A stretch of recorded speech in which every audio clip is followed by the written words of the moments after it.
Social media में तेज़ी से वायरल हो रही है ये वीडियो। जिस पुलिस वाले को चोट लगी है उसकी असलियत वीडियो में कैद हो गई है।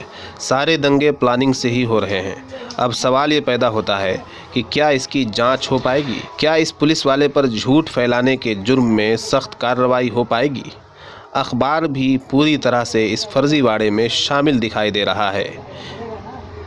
नाजरीन, आप देख सकते हैं कि इस वीडियो में किस तरह से एक पुलिस वाला, जिसके सर में चोट तो क्या कोई खराश भी नज़र नहीं आ रही है, बिल्कुल साफ़ सुथरा माथा नज़र आ रहा है, और वो प्री प्लानिंग के साथ एक खूनी रंग में रंगी हुई पट्टी को अपने सर में बांधता है और फिर फ़ोटो खिंचवाता है और अखबार में उस फ़ोटो को छपवाता है और अखबार में लिखवाता है कि पुलिसकर्मी घायल हो गया है।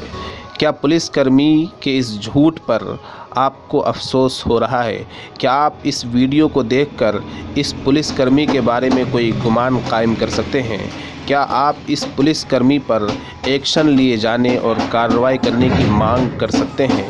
अगर आपका ज़मीर ज़िंदा है और आप इंसाफ पसंद हैं तो ज़रूर कमेंट कीजिए।